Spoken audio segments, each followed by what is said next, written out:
Een hele goede middag en welkom bij de allereerste aflevering van Dorgoonverweer van 2017. We vieren dit jaar een klein feestje, want dit is namelijk het 4e jaar dat we Dorgoonverweer ook maken. We hebben vorige week al een klein beetje een feestje gevierd en dat deden we in een editie van het Dorgoonverweerfest. Nou, ook dit jaar zullen we de komende weken weer volop aandacht gaan besteden aan alles wat te maken heeft met de vastelovens.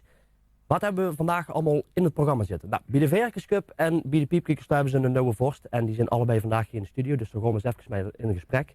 We gaan nog aandacht besteden aan de vastelovens gezet van de brugwachters. We hebben het natuurlijk niet alleen. We hebben ook een feestje nog bij de Kovers, want die hebben namelijk 4 keer 11-jarig bestaan. Dus niet alleen feest bij de Dorgoonverweer, maar ook bij de Kovers. En we hebben muziek vandaag en dat komt uit Neewiert. Hij is terug, duo zonder naam.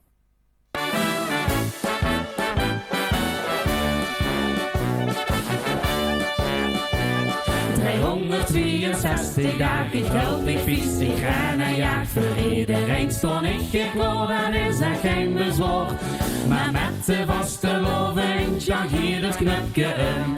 Ben ik niet te bereiken, op een voicemail klinkt mijn stem. Dag mevrouw of dag meneer, maak ik maar niet te druk. Want nou als gewoon zich België als eerste dan weer terug. Want met deze dag zet ik de blikjesboete. Ja, met deze dag ga ik er tegenaan. Doet iedereen van mij te groeten. Want vastelovens zit voor mij naar bovenaan. Kom, laat je samen eens even lekker feesten. En laat je samen lekker gaan. 3 dagen duchtig, flink dan piesten. Het schone leven is weer zo gedaan.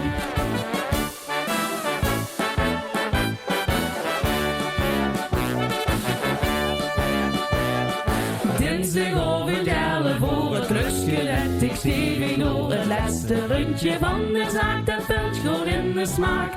Dan ga ik meer op hoes aan, ga bij de keer af. En onderwegens luister de voicemail nog eens af. Geen mens heeft mij gebeld of appen geprobeerd. Dus iedereen heeft vastelovend jeugdig goed gevierd. Want met deze dag zet ik de blikjesboete.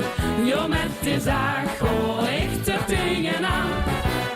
Doet iedereen van mij te groeten.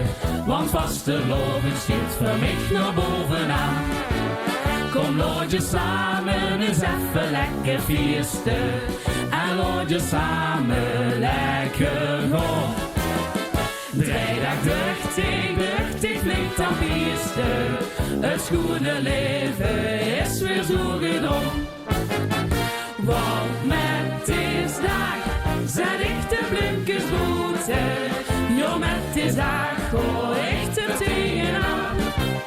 Doet iedereen van mij te groeten. Want vastelovens zit voor mij naar bovenaan.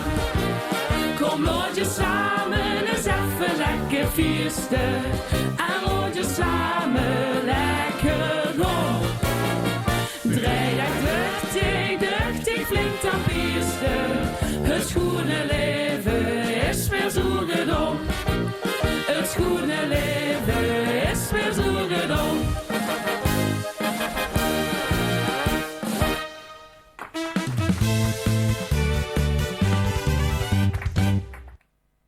Zo, de kop is eraf. De eerste aflevering van de Dorgoonverweer is officieel begonnen. We gaan even het laatste nieuws met u doornemen. Je hebt het gisteravond ongetwijfeld allemaal kunnen zien op de televisie en op internet dat Maurice Hoebe is uitgeroepen tot de nieuwe Roosstekersprins van 2017. We hebben hem straks hier in de studio. Hij is nog heel even bezig in het Munttheater, maar kunt dus ook dadelijk in het touw. Dan bij de Schuipjes. Daar is landheer Dave Korte uitgeroepen. Die gaan we ook nog zien in een van deze afleveringen.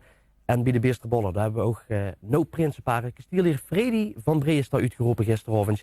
En ook kroonprins Siem aan de Boom en kroonprinses Robin Buckums. Die gaan daar samen de vastelovend door. Dus ik ga bij deze alvast een dikke proficiat wensen en maak er wat van dit seizoen.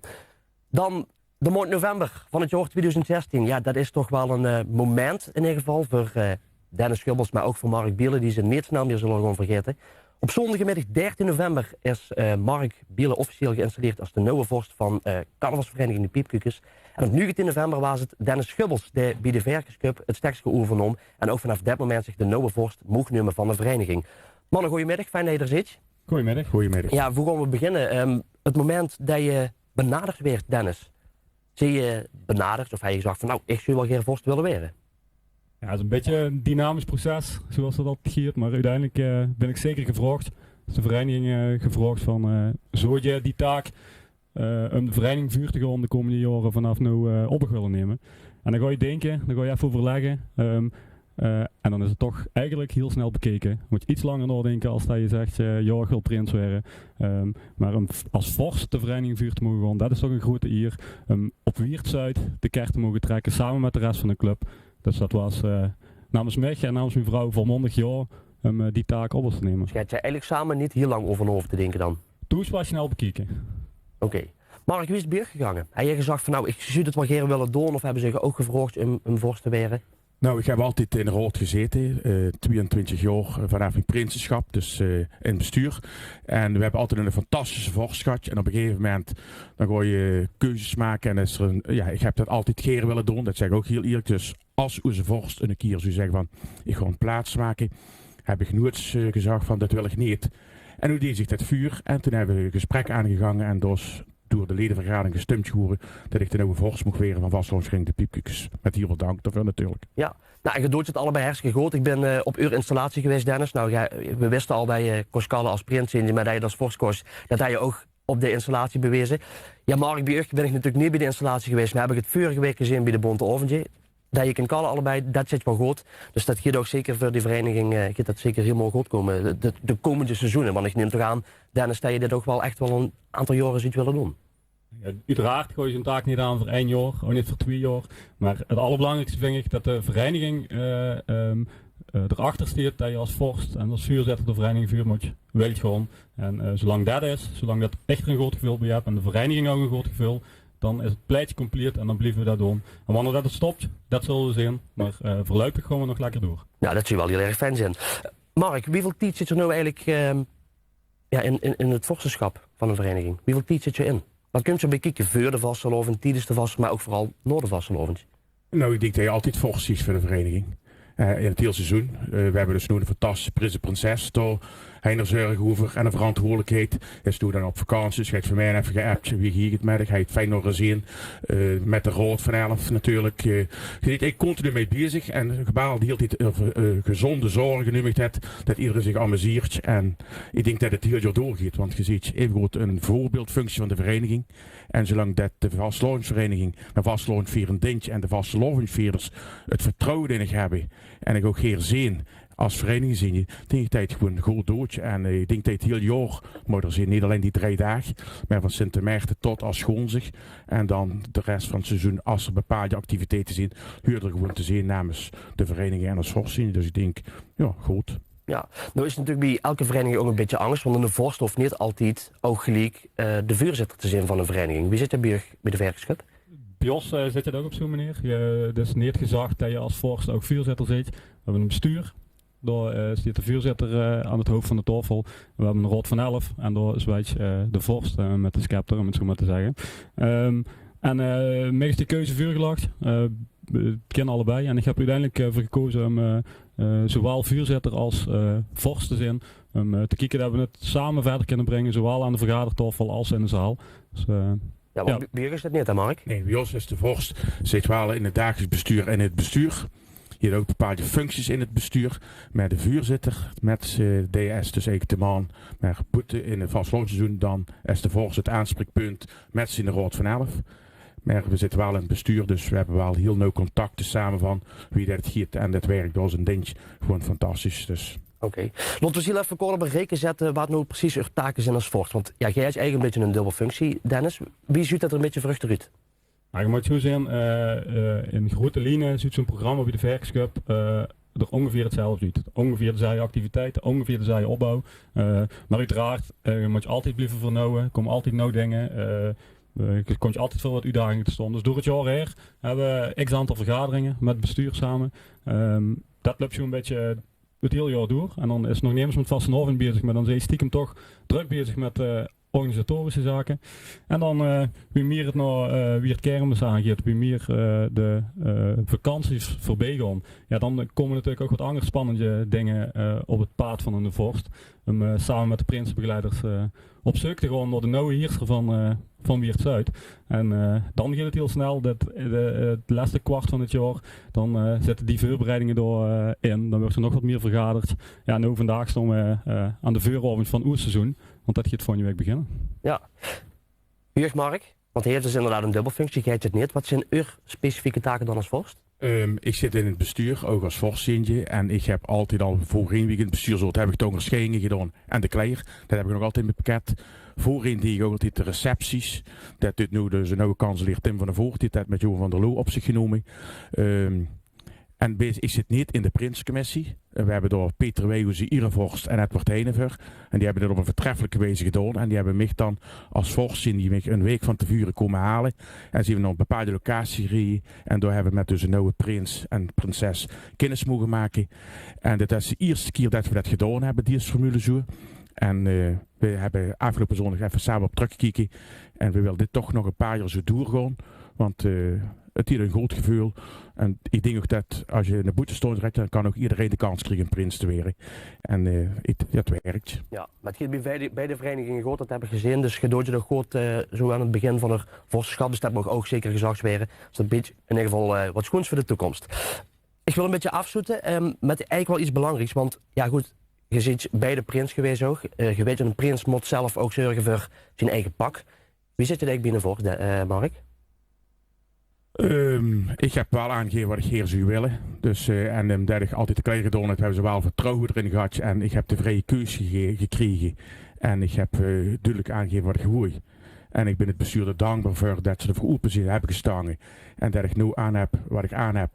En het voelt wie een doorwerkjas. En ik ben dik tevreden. Dat lijkt Sudan ben ik op een fantastische wijze met dit geholpen. En dat het bestuur dat aanvaardt wat ik nu aan heb, dat ik dat aan moet hebben. Oké, dus daar had je echt gewoon zelf gezegd van dit is echt veel wat ik wil. Je moet iets aandoen waar je je prettig in voelt. En als je je prettig voelt, kun je nog goed functioneren. Ja. En die vrijheid heb ik gekregen. Ja, en dat gaat tot nooit te goed, dus dat moeten we zeker vasthouden. Björk Dennis? Ongeveer hetzelfde verhaal. Ook zelf kunnen kiezen. Bij ons is het al jarenlang traditie dat de vorst in een rokkostuum voorop gaat. En dat heb ik doorgezet. Dat heb ik gezegd dat dat ook mijn keus was.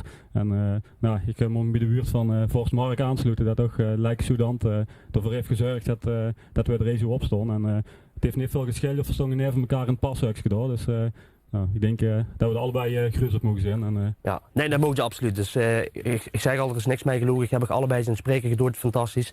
En ik weet ook zeker dat het in de vastelovend de komende jaren helemaal goed gaat komen. Ik dank je voor de komst van de studio. Ik ga nog vandaag een hele fijne dag wensen. En we gaan ons treffen met die dag. Dank je. Dank je wel. Goed, graag gedaan.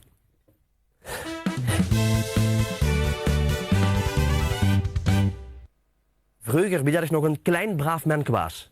En ja, nu zie ik natuurlijk de gezichten van een spam en mam al een klein beetje vuur weg. Die zeggen van, ja, jij wel, braaf manneke, gaat je 2 jaar lang gekaakt. Maar goed, in ieder geval, toen dat ik dus nog zo'n braaf manneke was, toen keek ik lekker wel eens in een boekje en dat had de titel Het Knipuigstje. En die knipuigstjes die werden altijd gemaakt door niemand minder dan Franske Adriaans. Nou, ik vond het altijd chic ook om die knipuigstjes te lezen.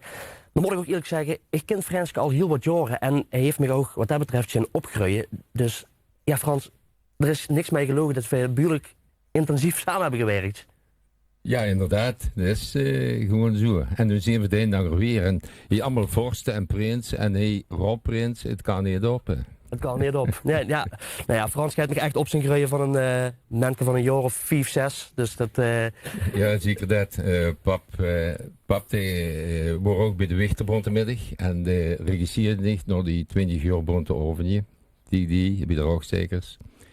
En ineens zat pap zo'n klein manneke met zo'n brilke op, bovenop het tafel. En dan begon gelijk te acteren. Ik zeg, die moeten we binnen hebben, is nog wel wat klein en jong. Maar die gaan we opkrijgen, gewoon water geven en dan komt je een schoenplan van, een vastelovendplan. En van die kant heb ik altijd mogen regisseren in de Wichterbondmiddag. En moet je eens kijken, dames hier, wat er nu van gekomen is, wat tuinlijk. Is toch nog allemaal goed gekomen. Goed, Frans, ik ga al heel even aan de kijkers uitleggen wat je gedaan hebt. Je hebt natuurlijk heel veel knipuitjes gemaakt.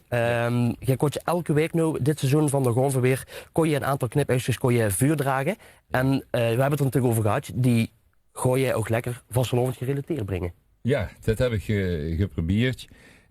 Ik heb terug ook in de Limburger geschreven, in Tieske. Dan wij dat nu ook in de gang, dames en heren.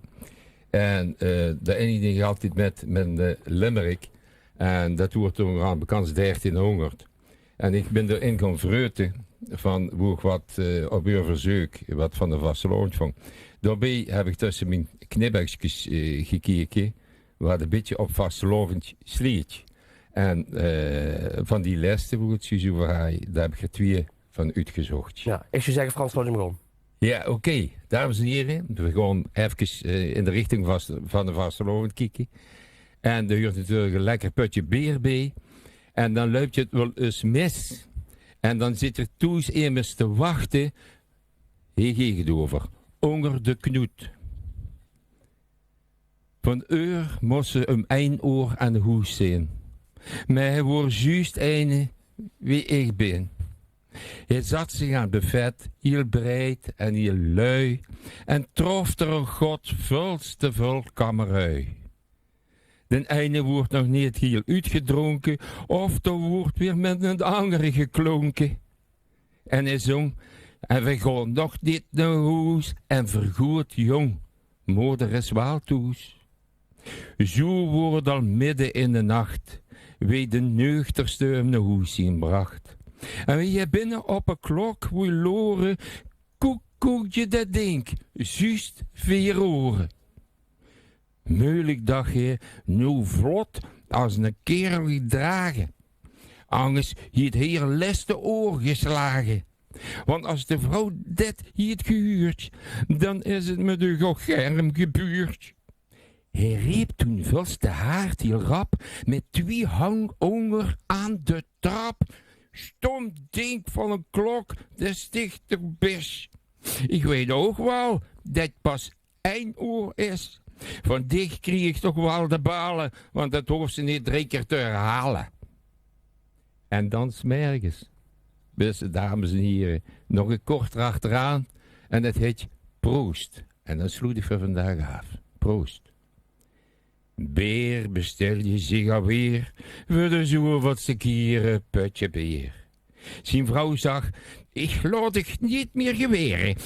Je hebt met nieuwjaar beloofd dat een andere mens zou tweren. Toen zag ik, ik moest niet menen dat ik niet doog. Ik word een andere mens met dit in je oog. Nou, en de schoonere afsluiter kunnen we zeggen, ik ben in dit wensen, Frans. Hij heeft hartstikke goed gedaan. Bedankt voor de komst naar de studio. Ja, de komende weken gewoon fixeren, dus ik zeg sowieso tot volgende week. Allee dan. Goed, Oké. Dankjewel. Fijne vastelovend. Jij ook, Frans. Goed. Elk jaar brengen natuurlijk verschillende vastelovendverenigingen een vastelovend gezet uit of een vastelovend busje. En daar kun je best wel een hoop stomme knauwel in vingen. Ook een hoop informatie over de activiteiten van de verenigingen. De prinsen werden in gepresenteerd. Dus iedereen kan op een of andere manier daar wel een bijdrage aan leveren. Maar ja, voor het allemaal gewoon in het gezet of in het busje komt te staan, is er natuurlijk een hele hoop werk vooraf. En bij mij in de studio Tjuver Kennis en Jacques Prinsen. Dat brukwachtersbusje, want daar gaan we het even met name specifiek over hebben. Wie lang bestaat dat busje inmiddels al? We zijn nu bezig met het 21ste busje. Ja, dus 21 jaar geleden. Het is gezegd van, wij moeten er iets mee gaan doen. Nou, we zijn nog de Veur hebben een heel speciaal uitgave gemaakt. We worden 3 keer 11 jaar bestaan van de brugwachters. We hebben een leuke uitgave gemaakt en vanaf dat moment hebben we gezegd, nou, dan moeten wij elk jaar moeten we gaan maken. Ja. Jacques, wat is precies een functie van bij dit ik schreef een aantal stukken, ik doe de interviews, probeer ook de flauwekul erin te krijgen met wat rubriekjes en zo. En uiteindelijk ook de eindredactie van hetgeen wat er weer nog eventueel binnenkomt. Wat dat er weer iemand komt te staan. Ja. Voor er één groot geheel van te maken. En wie gooi je dan te werk eigenlijk? Gooi je zelf mensen benaderen of zeggen mensen met van hey, ik heb al een leuk stukje kortjes met me over kallen? Nou, in feite is het zo dat we in de commissie, we zijn met een maand of 5, doen we al jarenlang zijn wij dezelfde club. Van de Veur bekijken van wie kunnen we dit jaar eens benaderen voor een interview. Want dat wil toch ook de mensen op bos willen zien wie heeft een beetje een rol in het geheel. En dan gaan we die mensen die gaan benaderen, gaan we op gesprek. En van het eind komt het ander. En dan even door proberen we dan wat flauwekulstukken te schrijven. Zoiets doet komt je zien op basis van werkelijkheid of van fictie, zo'n beetje overal lijkt. Ja. Wanneer komt het bugske altijd precies in Birg? Dat doen we altijd Noord-Uitroepen van de Prins. Daar staan de jeugdprins op vrijdag, de grote prins wordt op zaterdag uitgeroepen. En dan zondags, 's middags, dan wordt alles verspreid. En dan breng ik de bugskes eigenlijk overal naar de mensen die weer verder gaan verspreiden, samen met de oude klanken. Dus hebben we dat een paar dagen nadat de prins is uitgeroepen, hebben we dit in de bus liggen. Ja, want wie lang van tevoren begin je er nu aan? Want eerlijk gezegd, er komt veel werk bekijken om dat allemaal weer in elkaar te zetten. Ja, er komt hier veel werk bekijken. Eigenlijk ben ik er het hele jaar mee bezig. Alleen de vakantieperiode niet, juli en augustus niet. In september komen we bij met de redactiecommissie. Dan hebben we de eerste plannen. Dan gaan we kijken welke rode draad even gaan gebruiken. En vanaf dat moment gaat het gebeuren. Want er moeten advertenties bij gedaan worden. Er moeten steunbergen gezocht worden. En daar zie je constant mee bezig. En ook het hele jaar door zie ik kijken van nou huurig wat leuks wat ik in de bugske kan verwerken. Want wat erin zit is dan dekbaar gebeurd. Ja, want probeer je ook geregeld dan te vernauwen, Jacques? Ja, we proberen wel wat nieuwe dingen in te brengen, want altijd hetzelfde is natuurlijk niet leuk. Het concept op zich blijft gelijk. Hè. We hebben altijd interviews, we hebben altijd verhalen, we hebben altijd... Alleen we proberen wel wat andere rubriekjes in te krijgen. Dat niet elke keer dezelfde kanaal erin komt, maar ook een beetje gevarieerd. En ook een beetje, we hebben zo ontwikkeld. Was het vroeger nog schreef, tegenwoordig is het mail, is het Twitter en is het wat anders. Dus wat dat betreft gewoon wel met de tijd met. Ja, dat is allemaal net wat moderner inderdaad geworden. Allemaal wat moderner. Dus gewoon het bugske op zich, qua uitgave, qua vorm en qua inhoud, het sterke concept is wel gebleven. Ja, goed, ik heb het natuurlijk zelf ook een paar keer in kunnen kijken, zo'n bugske ook. Met we natuurlijk ook een aantal keer ook een prinsenparie hebben gehad van de brugwachters. Dus dat ziet er inderdaad heel erg leuk uit. Ja goed, het is nu natuurlijk klaar, een nieuwe editie. Die is klaar, bijna. Het ligt bij de drukker. Het ligt bij de drukker, dus, ja. Komende dagen weer gedrukt. Ja. Oké, en ik hoorde eigenlijk een beetje ook naartoe werken met van, ja, tot als immers nu wat ze hebben voor dit bugske in dit geval. Tot wie lang kan immers dan iets aanleveren? Je stort je versteld van, dat kan bijna tot het laatste moment, want we hebben de jonge Jeroen Saas, die doet dat bugske straks altijd, of blijft altijd samenstellen. En eigenlijk tot het laatste moment, eigenlijk tot eentje, nou begin januari, kan er nog iets ingezet worden. Ja. Maar het moet wel verwerkt kunnen worden natuurlijk. Ja, tuurlijk. Want vanaf wanneer, ja, je zei er, je zit er heel jong mee bezig, maar wanneer ga je echt bepalen met van, hey, dit gaan we nu erin zetten? In september komen we bijeen. Dan weer de grote linie uitgezet. Dan komen we nog een paar maanden later komen we bijeen. En dan wordt gekeken, nou, hebben we alles wat we erin willen zetten. En dan ligt eigenlijk het hele concept klaar. Jacques, dan maakt een heel overzicht van waar het allemaal, op welke plaats in moet komen. En dan is het geraamte is klaar. Maar er kan altijd natuurlijk een advertentie bij. Of een keer wat stukje flauwekul wat we moeten schrijven. Dat kunnen we nog erbij voegen dan op het laatste moment. Ja. Nou, het klinkt in ieder geval goed. Je zit er in ieder geval heel intensief mee bezig. Het is goed. Er ligt elke keer weer een schoon bugske wat je kunt presenteren aan de mensen. Ja goed, de nieuwste editie die heb je nog niet bij je. Maar ja, ik zou zeggen, we zijn normaal heel graag hier naar de studio komen. Want dan kunnen we er eens even een keer in bladeren. Ja. Nou, dat is prima. Dat gaan we doen. Oké, nou dat vind ik fijn dat we dat kunnen regelen. Hey, mag ik u danken voor uw komst naar de studio. Ik ga nog uiteraard ook een hele schone vastelovend winst alvast. Ja, dankjewel. Oké. Goed, we gaan verder met muziek, want ze zijn nog steeds hier uitnieuweerd duo zangernaam.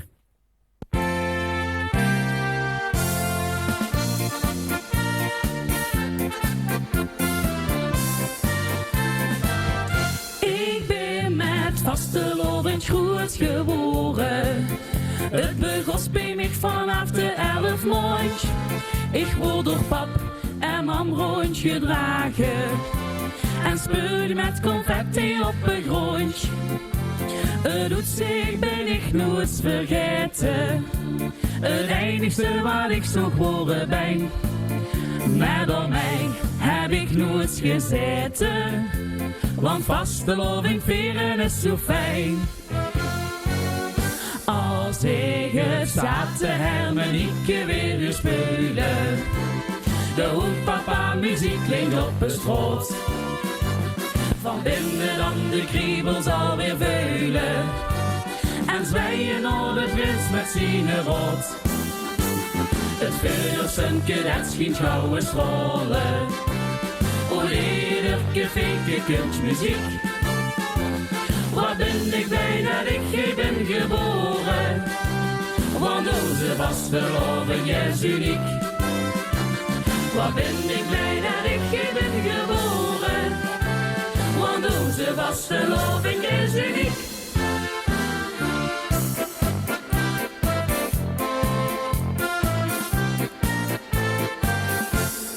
stilaan word ik al een beetje ooier. Door gebeurt het toen heel veel in mij her. De eerste vlinders komen aangekropen. En dat gevoel dat ga ik toch zo gek. Ik zal de eerste keer niet gauw vergeten. Zo geen klom met een roeie mond. Ik was er direct heel van bezeten. En we trekken nou samen rond. Als ik het zat Hermenieke weer spelen. De hoenpapa muziek klinkt op een schoot. Van binnen dan de kriebels alweer veulen. En zwijgen al de prins met zijn rood.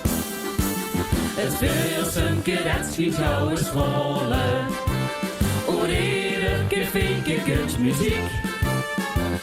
Wat ben ik blij dat ik ben geboren. Want onze was gelovig is uniek. Wat ben ik blij dat ik ben geboren.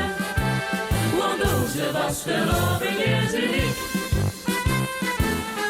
Als ik het zat de Hermenieke weer spelen. De hoenpapa muziek klinkt op de schoot. Van binnen dan de kriebels alweer veulen. En zwijgen al de vis met zijn rood. Het vuursunke dat schiet jou eens rollen. O heerlijke fake kunstmuziek. Wat ben ik blij dat ik ben geboren. Want onze was te loven is uniek. Wat ben ik blij dat ik ben geboren. Want onze was te loven is uniek.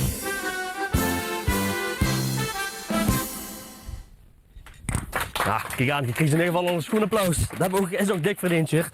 Ja, duo zonder naam. Hoe gaan we eens even beginnen? Wie is het eigenlijk voor u begonnen dat je hebt gezegd van nou, wij willen samen muziek gaan maken? Nou, het is eigenlijk zo dat Daphne hij aan Huip van der Heurzen, onze tekstschrijver, al aangegeven dat ze graag een keer met wil doen met het liedjesfestival. En toen hij een liedje geschreven, maar die zocht er eigenlijk nog een mannenstem bij. En toen was het eigenlijk op de jaarlijkse barbecue van de Pinmakers, dat eigenlijk met een beetje drank in het spel natuurlijk vroeg aan mij, zou je dat willen doen? Ja, en als hij drank op had, dan zei je nogal gauw, joh, en zondag dacht ik, wat heb ik nooit weer gedaan? Ja, er er nog speed van. Ja, dus sinds dat moment is er de schoen nog te klos. Ja. Ja, eigenlijk wel, maar zo is het ontstaan. En ja, het eerste jaar hebben we direct mogen winnen in Nijweert.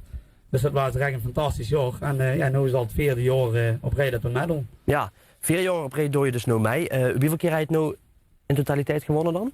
En in Weert zijn we nu voor de 2e keer gewonnen. Voor de 2e keer gewonnen, ja. Nou, je geeft al aan, Huip van der Heurzen dit uw tekst geschreven, dus je doet het eigenlijk niet zelf. Of ga je er wel inbrengen?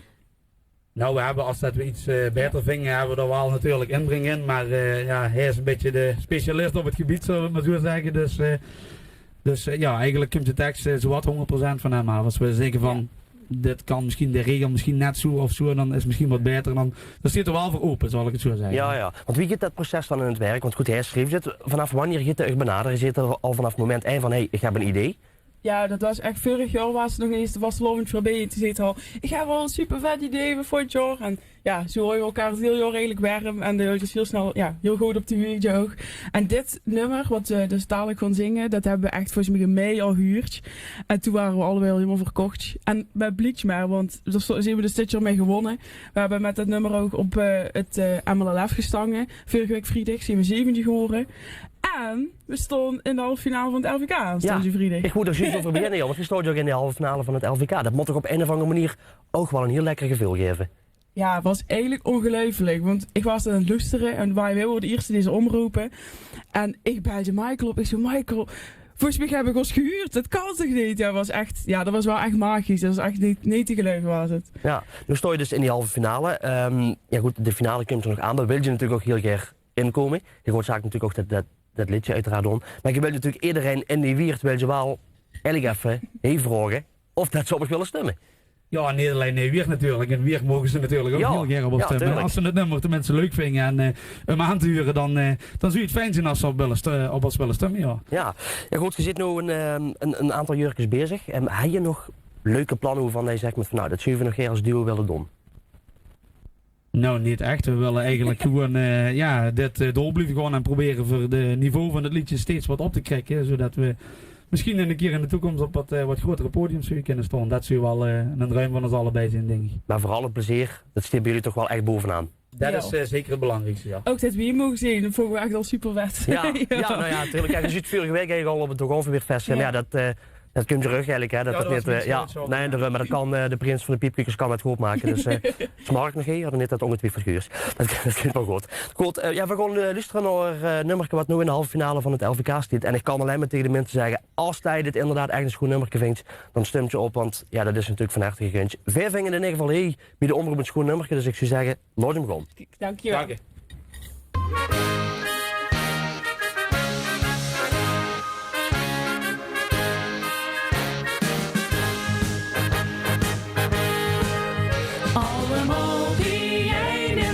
Gekleurd festijn, vaste loving veren, doe je niet alleen. Proef nou waar een sfeer, iedereen nog ziet me neer. Dan brengt het schoonste feestje, ieder jaar maar weer. Dan heb je reine rond met die medailles om de nek. De buurman is als vrouw verknakt, want niks is hem te gek. Dat is ook niet belangrijk, het is maar dat je het weet. Het gier om het gevoel, hoe dat het hem draait.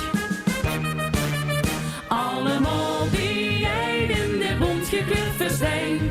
Vaste loving veren, doe je niet alleen. Proef nou waar een sfeer, iedereen nog zien meneer.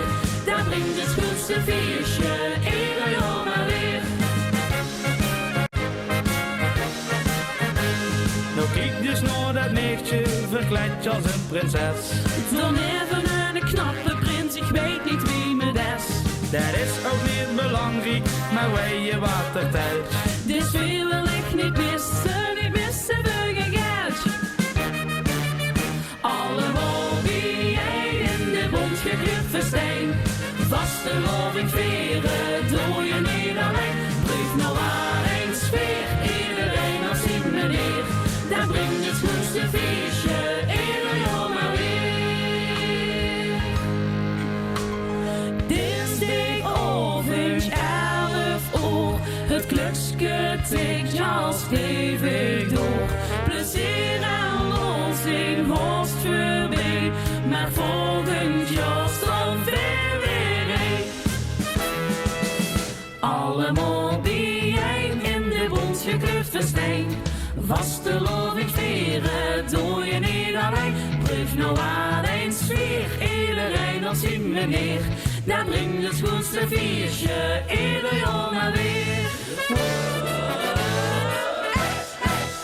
Ja la la la la, ja la la la la la.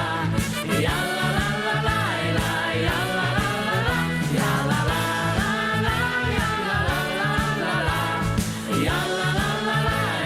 Ja la la la la, allemaal bijeen in de bont gekleurd festijn. Vaste loving veren, doe je niet alleen. Proef nou waar een sfeer, iedereen als zien meneer. Dan brengt het schoonste feestje, ieder jaar maar weer.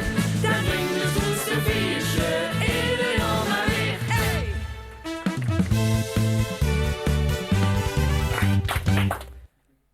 Ja, schoennummer inderdaad van duo zongernaam. Wil je erop stemmen dat ze in de LVK-finale komen, dan mogen ze het uiteraard doen. Wij vinden het echt een schoennummertje.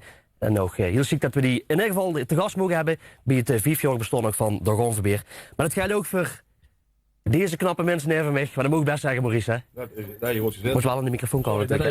Ja. Nee, ik doe net op basis van wat je gisteren zag. Ja, dus, nette mensen, daar zit voor. Nette mensen, ja. Nee, dat komt het helemaal goed. Gisteren hebben we het er al even over, Maurice. Ja goed, je zit uitgeroepen. Ik vroeg je, wie is er nacht voor de uitroeping geweest? Ik wil eigenlijk weten wie er vannacht is geweest. Vannacht was heel kort. Dat was heel kort, ik heb maar weinig slaap nodig, dus ik geloof dat we hem half 4 in bed logen. En morgen waren we eruit. Dus, oké. Ja, je moet kritisch een hoop berichtjes zijn. Ik geloof dat ik 110 appjes had, die moet je nu even allemaal lezen. En ook Facebook berichten, dus dat duurt gewoon bij. Ja, natuurlijk. Dat duurt zich. Ik kan ze niet allemaal beantwoorden, maar... nee, dat is lastig. Ja. Dat is inderdaad lastig. Wie heb je eerste openingsprins beleefd? Geweldig, ja. Geweldig. Dat is een droom die uitkomt. Ja. Ik hoop al heel lang en nou 15, 16 jaar hopen is het dan nog een keer gebeurd. Dus is gewoon nog kan niet zien. Hè. Ja, goed, verhaal er gisteren natuurlijk al een beetje over. Je moet je een aantal maanden mooi dat ook stil houden, want Ja, over het algemeen 10 oktober, 3 maanden ja. Stil moeten horen. Ja. Over het algemeen weten we dat bij de rogstekers altijd weer kermis, daar word je gevraagd. Ja. Wie is er bij u gegaan? Wie is je gevraagd? Ik kreeg een telefoontje op mijn telefoon, natuurlijk op mijn telefoon, maar ik kost het nummer niet. 2 keer gemist, denk ik, bel ze terug, paai daar weer niet op. Toen nog een keer gebeld en toen paai je wel op. Toen zag je met Stefan Jacobs en toen wilde ik al zat. Ik was klaar. Oké, was ik gewoon hoe zeggen dat zoiets zag. En dan moet je de dag erop een interview afnemen voor een gezet, voor de rogstekers gezet. Ik zeg een interview in oktober en dan moet je de dag erop wel komen doen. Ik zeg 1 en 1 is 2, dus maak maar dat het klaar is, want het begon eraan. Ja. Maar gaat je natuurlijk ook wel even eerst moeten overleggen? We hebben eerst een auto voor slopen samen, joh, en we waren eigenlijk vrij gauw uit. Dus de gewoon zit er wel met in? Toch direct? Ja, bij mij gaat het Of hebben ze zoiets gehad met van, joh, maar jongens, dat je weet je mooi dat doen? Nee, we waren er trekken uit, hè? Allebei, hè? Jawel. We hebben kluishoepen getrokken en dan deel uitgehaald. En we gaan gelijk beginnen. Ja, goed, je moet er natuurlijk een tietje mooi dat stil houden. Wie gooi je op een of andere manier toch met die stress, spanning, wie dat je het wilt noemen? Ja, aan het begin hebben we het heel moeilijk mee. Maar op een gegeven moment kon je er helemaal in en dan is dat gewoon normaal, zeg maar. Ik heb altijd een backup naam als ze me vroegen van, geef weer prins, en dan zag ik altijd een andere jong. En van, nee, die wordt, want ik weet zo en durm, wordt je prins. En dan, want vaak overvallen ze ermee. En dan ook in de week komt er eens me toe, ja, ik heb gehoord dat je het weer. Zeg, nee, dan komt ze erbij, die en die wordt. Zeg, ik ben vast te oud. En ja, dan zijn ze al meestal, oh ja, dat kan ook. En dan zag het weer af, zeg maar. Maar goed, je werd er natuurlijk ook in die maand die ook wel door begeleid wordt. Ja, we kregen iedere week prinsenbegeleiding, iedere week komen ze bezoek 10, 12 keer tot vervelend toe. Maar ja, dat duurt erbij, ja. Hoor je dan op een gegeven moment ook echt zo van, Stefan, Peter, alsjeblieft, goed. Als ze dan bij zee komt, is de klok een half uurtje vooruit, dus ze worden iedere week. Ja. Dus dat is eigenlijk, die tip geeft je nu aan mij voor alle toekomstige prinsen. Eigenlijk wat koopbeer kopen, want ze zoeken er aan. Oké, nou, dat hebben ze de vorige keer niet gezegd, maar dan weten we dat in ieder geval ook weer. Drinken, man. Ja, dan weten we dat in ieder geval ook weer. Gisteren vroeg ik Wim je als laatste verteld dat je de prins goed werden. Toen zei je uw vereniging, hoe je bezig zit. Wim je dus de allereerste verteld? Neven natuurlijk. Het allereerste, wie hebben we het al eerst verteld? Als Papa's mam, volgens mij. Mam, ja. Dat was vrijdag pas eigenlijk. Oké, dus zei je ook nog een heel tijdje met gewacht? Daar heb ik ook nog een heel tijdje mee gewacht. Ja, jij zegt, wacht maar zo lang mogelijk, want wie meer mensen het weten, wie gevolgelijker het wordt. Hè. Ja. En maar die reactie was natuurlijk wel... Ja, er komt in het röntgen bij, hè. Dat huurt erbij blijkbaar, hè. Ja, dat huurt erbij, ja. Dat huren verdekker, dat huren verdekker.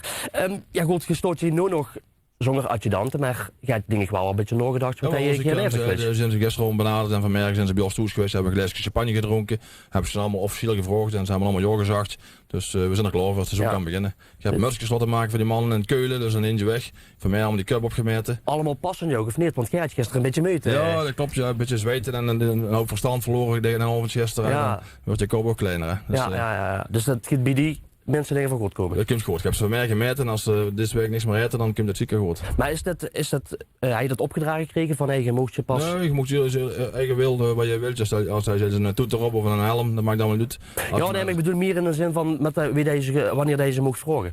Dat zie je dat donderdag tegen. Ik heb een schoon brief geschreven, daar heb ik verzegeld. En daar werden ze dan s'avonds apart genomen en dan kregen ze de brieven. Dan zit dan een persoonlijk verhaal van mij in.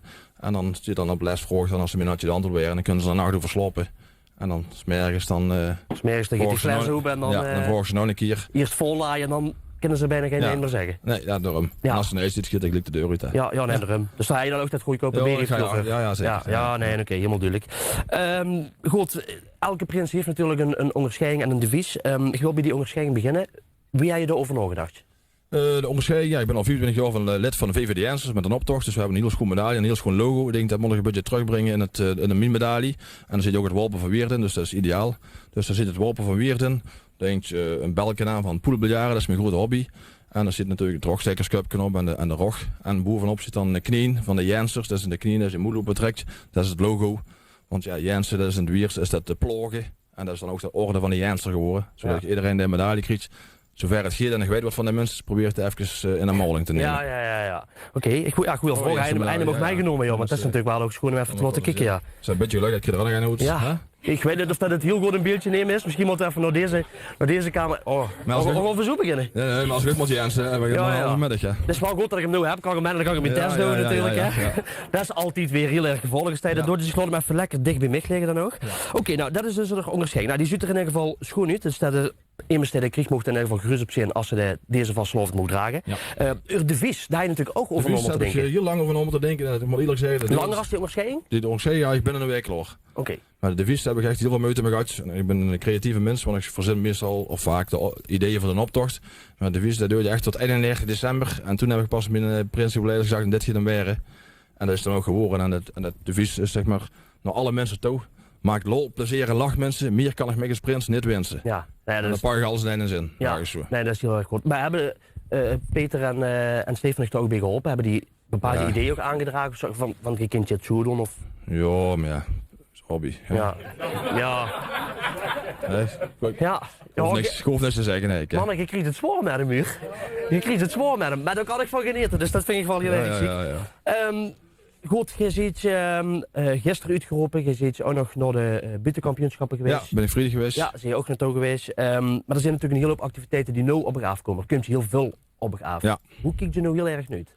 Nou, dit was het schoonste van de hele carnaval. Ja, dus, dat kan ik voorstellen. Dus, ik ben nu weer klaar. Dus, ja, oké. Nou ja, goed. Je kunt je me aftakelen, Peter. Heeft een jonge medaille. Je kunt je me aftakelen, dus dat is wat ja, goed, het hele seizoen kijk overal uit. Borenbal, de optocht, Prinsenbal. Er komen zoveel dingen op me af. En ik geloof gewoon op me afkomen. En dan weet ik zeker dat iemand goed gaat komen.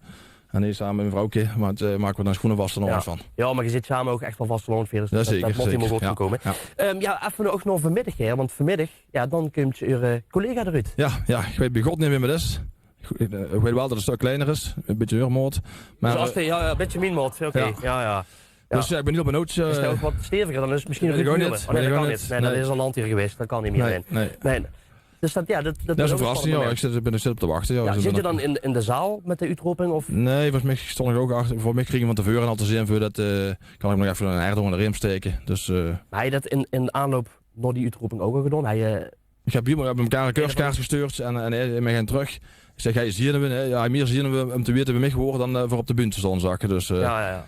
Oké. Dus, ja, het was spannend. En dan schreef me aan puurtjes, dus dat is nog een jong mannetje. Hè? Kunt helemaal goed. Ja. Dat moet helemaal goed komen. Ja, goed, je ziet goed om de Rockstekersprins te mogen zien van 2017. Ja, ik weet ook zeker dat je er een schoon jaar van gaat maken. Weet ik zeker. Ik vind het ook heel ziek dat je hier zit. We krijgen het echt elk jaar weer voor elkaar. En daar wil ik ook echt Peter en Stefan voor bedanken. Want dat gaat de laatste jaren echt heel erg goed. Ja, maar ze daar even afrekenen dan. Ja, daarom is, ik heb de beurs al liggen. Dus dan lopen dat men een keer gaan verregelen.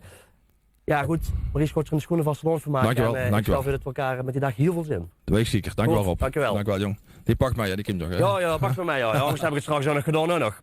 Goed, blijf handig even gezien, want dat is altijd makkelijk natuurlijk.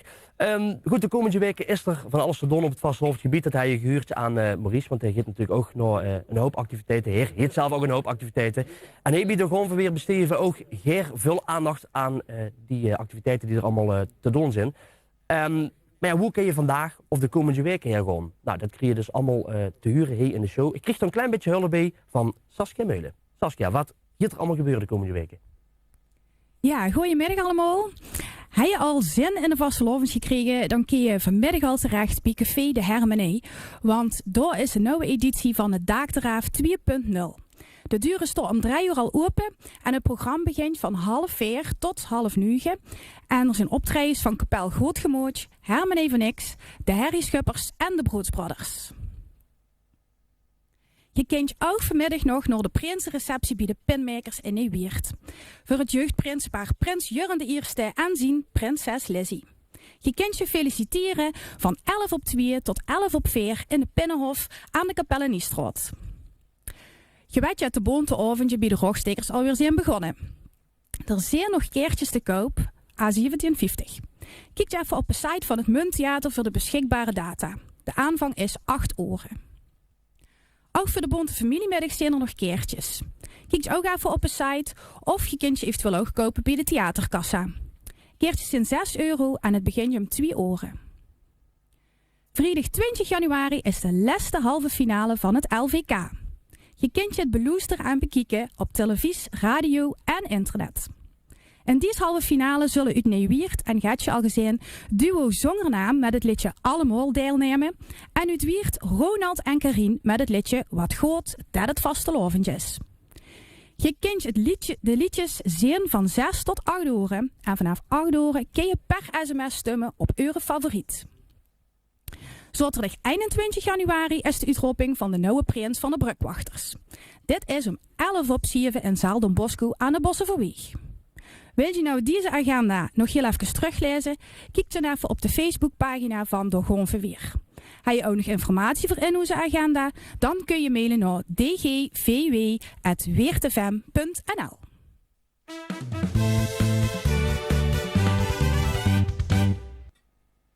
Ja, de dikke merci Saskia voor de update hoe dat de mensen her kunnen gaan. Ook de komende weken gaat Saskia dat allemaal aan u vertellen. Dan gaan we vlug door naar het volgende item. De covers, want die bestaan namelijk 5 keer 11 jaar. Ik heb al gezegd, we hebben ook een feestje natuurlijk bij de Goonverweer, want wij maken het programma voor het 5e jaar. Maar goed, bij u is het allemaal al wat langer goontje. 1962 ergens begonnen, Nicky, of niet? Dat klopt. In 1962, ja, toen zat ik nog in de luiers waarschijnlijk, maar toen zijn ze eigenlijk begonnen bij de covers. En Hai Bergmans en eigenlijk 11 andere mensen, Schraar, Jan, Pedro, Harry, Henk Koenen en Rini Welte. Dat zijn een paar mensen die ik wat dekker heb gehuurd. Die zijn er eigenlijk mee begonnen in 1962. Nemens van die mannen, die zijn er niet meer. Maar daarvoor hebben we wel een nieuwe generatie erbij gekregen. En dat trekken we nu mee rond. Ja, want goed, die mensen zijn er niet meer, maar wie zijn hun ooit op het idee gekomen om dit te gaan doen? Ja, ze zaten eigenlijk bij een hockeyclub en van daaruit is op een gegeven moment wel begonnen dat ze wat boeien gaan doen en trekken met de vastenavond. Heel het precieze, dat weet ik er niet van. Nee. Wie zijn jij nou eigenlijk bij die vereniging gekomen? Want goed, die andere generatie is er niet meer, maar het is wel doorgegangen. Ja, dat klopt. Ja. Het is, ik ben er toevallig weer gekomen dat ik op een gegeven moment vanuit de Hermenee aan de kal raakte met wat frullie van de covers. En toen besloten wij spontaan om naar Maastricht te gaan op de 11e van de 11e. En op een gegeven moment trekten ze gewoon steeds meer met elkaar op. En toen zijn wij gevraagd. Ze zitten er met mijn mensen op zich nog niet zo lang bij. We zitten sinds 6 jaar zijn wij lid van de covers. En Maureen, dat is gewoon weer op een heel andere manier erbij gekomen. Ja, maar wie is er erbij gekomen dan? Ja, in een tijd werkte ik nog bij VND en nou tegenover zo het hoekje en zo het Natasja en Sibrand Broensin. En dat is 15 jaar geleden. Toen worden er eigenlijk wat mensen ziek van de covers en immers waren op vakantie. Dus eigenlijk moesten die pakken gevuld werden. En toen werden ze gevraagd of wij dan misschien mee willen lopen. En sindsdien zijn we eigenlijk blijven plekken. Ja. Heb je ook allebei apart een taak binnen de vereniging? Nou, op zich nee. Het is niet zo dat wij heel duidelijk taken omschrijven. Ik bedoel, we hebben natuurlijk een vuurzitter en een penningmeester. Grofweg is het wel zo dat de verrullie binnen de vereniging zich bezighouden met het uiterlijk en de pekjes en dat soort zaken. En de mannen toch iets meer op het technische vlak zitten. En ja, dat kennen volgens mij de verrullie ook redelijk goed bij ons. Ja, goed. En dat is natuurlijk zo dat iedereen doet hoe dat geworden is. Ik bedoel, we hebben 2 dames die zich hier altijd bekommeren om de schmink. We hebben een naai-atelierjuf in de persoon van Angelie Bouwels. Ik schreef bijvoorbeeld stukjes en fotografeer veel. En Marina doet weer ik zorg eigenlijk denk voor het eten en de handenspandienst. Ze is eigenlijk gewoon een dametje van de catering. Ja. En de regel. Met zo'n kerk en zo. En dan breng ik van alles rond. Ja. Wieveel leden heb je eigenlijk bij in de groep? Want jij zit ook een best een behoorlijke groep. We hebben 17 leden. Ja. 17 leden? Ja. En dan hebben we het alleen even, want gaat je ook nog de We hebben 17 volwassen leden. En dan hebben we inderdaad nog in totaal volgens mij 7 Wichter die erbij huren. Ja, goed, de vereniging bestaat nu natuurlijk 4 keer 11 jaar. Wie kan het? Want eerlijk is eerlijk. Er zijn verenigingen die wel eens beginnen en dan een aantal jaar hult het op. En het heeft altijd natuurlijk een bepaalde reden dat het ophult. Ja? Of ze hebben er geen zin meer in, of er is wat angst aan de hand geweest. Maar je bestaat gewoon al 4 keer 11 jaar. Er moet toch iets in dat je dat zo lang volhoudt? Ik denk dat dat komt omdat wij al die jaren meegedaan hebben met de optocht. En omdat je dus altijd werkt naar de zondag dat je meeloopt in de vastelovensoptocht, betekent dat gewoon ook dat je als groep het hele jaar door al bezig bent met een motto verzinnen, met nou pakjes verzinnen enzovoort. Dat bingt gewoon wel. En heel veel andere verenigingen die gooi je op een gegeven moment op met de optocht lopen. En de covers hebben altijd gelopen. Ja, eigenlijk elk jaar ook meegenomen met de optocht dan? Eigenlijk zijn we het langslopende Vastenavondgroep uit Weert, want het is 5x11. Ik bedoel, het werkskop die bestonden dan wel wat langer, maar die trekken niet mee met de stoet.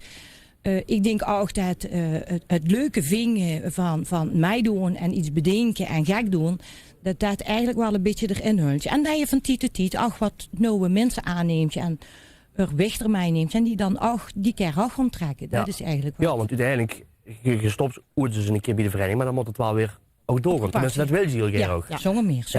Ja, goed, 5x11 jaar, het is niet niks. Dan ben ik wel benieuwd, gooi je daar iets mee doen?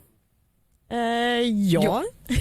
Oeh, dan moet je zelfs... Ik woon van heel diep. Nou, het is namelijk zo, hè, in de Vastenavondje is er best wel veel veranderd. Ja, als je dan ziet, je had vroeger veel meer binnenweertje gedaan, dat werd nu weer boete gedaan. En toen hebben wij eigenlijk bedacht als vereniging, we moeten de ouders wat angst mee gaan doen. En er is mijn collega eigenlijk best wel met een leuk idee meegekomen. Ja, wij hadden gewoon zoiets van een receptie, dat vonden wij niet echt meer van deze tijd. Dus wij hadden zoiets, wij gaan gewoon een kroegtocht houden op de vrijdag voor Vastenavond. Ja. En dan gaan we met de oestgroep, we gaan eerst natuurlijk gezamenlijk eten. Daarna gaan we met de oestgroep langs de kroegen trekken. We hebben een kapel bij ons. Heb je ook een platte kerk geregeld, Jan? Of? Nee, dat hebben we niet. Dat hebben we niet. Dat is toch allemaal gewoon lopen? Gewoon lopen. Nou ja, goed, het eigen kindje, hè? Ja. Maar we gaan eerst lekker eten in het politiebios natuurlijk. Dat is natuurlijk wel heel belangrijk. En dat is de Ooiemerings, dus dan gaan we met z'n allen heen. Dus we geven wel een feest. Maar we trekken erop uit, zodat we andere mensen tegenkomen. Dat we een leuke tombola kunnen doen. En dat we in eerder kroeg even wat doen feesten. Niet op één plek, maar op meerdere plekken in Weert. Gewoon het liefste. Alle kroegen die je in de binnenstad kunt vinden. Als dat kunnen en ik red het, dan ja, goed, de vrijdag van Vastenavond gooi je dus doen, is dat hier een groot feest waren. Daar wil je natuurlijk ook gewoon heel veel man bij hebben, want die moeten gewoon middag samen gewoon feesten. Ja, het is wel leuk als mensen gewoon inderdaad in de stad zijn en dat ze met ons mee trekken als dat ze er zin in hebben. Ik bedoel, we hebben muziek, we hebben lol, dus ik zou zeggen, je zit van harte welkom. Ja, welke kapel gaat er middag mee dan? De herrieschuppers komen met ons mee. Oké, dus dat was één grote herrie dan. Ja. Oké. Ja, goed, ik ga ons erin zetten, de vrijdag veel Vastenavond en dan hoop ik gewoon dat we elkaar ergens gaan treffen. Nee, iedereen is welkom. Ja, nee, natuurlijk. Ik neem die club hier ook allemaal mee, dus dan wordt het heel erg gezellig. Zat mensen. Ja goed, ik feliciteer je in ieder geval namens het hele team van de Gonven weer met het 5x11 jaar bestaan. Geweldig. Moet je er een schoon seizoen van maken en ik dank je enorm voor de komst in de studio. Ja, dankjewel. Goed, wat een oor eigenlijk toch best snel voorbij kan gaan. Dat moet best gezegd worden, want dit was het alweer voor vandaag. De eerste aflevering van de Gonverbeer, die zit erop. Volgende week zien we er natuurlijk weer met een nieuwe aflevering met in onder andere de prinsen en de jeugdprinsen van de Pinmakers. We gaan het hebben over de Vastenavondkleier. Het boerenbal van de moezenvangers komen voorbij en hij is al in de studio heen even te kijken. Volgende week komen we namelijk ook kallen over de taken van de kanselier van, jawel, de Werkerscup. Hè John? Kind goed, hè? Ja, hij zit in te glunderen, dus dat kindje maar goed. En ook volgende week natuurlijk weer muziek in de studio. En daarvan kan ik ook zeggen dat ik het heel chic vind dat ze komen. We hebben volgende week gestaan W3. Maar we hebben natuurlijk ook nog muziek dadelijk, dat kunt er zo meteen aan. Ik wil eerst even tegen je zeggen, als je het programma gaat terugkijken, dan kan dat. Vanavond dan wordt namelijk deze uitzending herhaald. En dat doen we nadat de uitroeping van de Rockstickersprins die we gisteren hebben gemaakt, om 8 uur hebben uitgezonden. En ook morgenavond om 8 uur dan kun je het programma nog eens allemaal rustig terugkijken. Mocht je nou informatie hebben voor het programma, dan mocht je dat uiteraard mailen naar dgvw@wierdefm.nl. Voor nu bedank ik voor het kijken en zeg ik heel graag tot volgende week. En we sluiten natuurlijk af met Duo Zongenaam.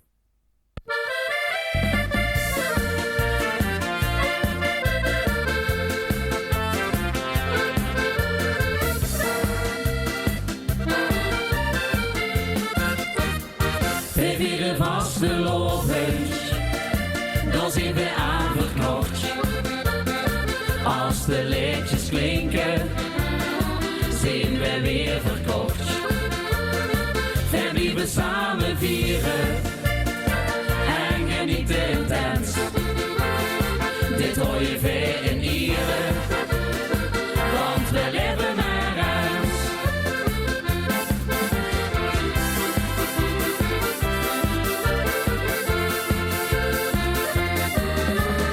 In november malen ik ideeën in de kop. Blijf aan praktiseren, het hult echt niet meer op. De loven gaat weer voor het, dan steeds een goede brood. de vastelovend kleuren verschijnen in de straat. We vieren vastelovend, daar zijn we aan verknocht. Als de liedjes klinken, zijn we weer verkocht. We blijven samen vieren en genieten intens. Dit hoor je veel in Ieren, want we leven maar eens.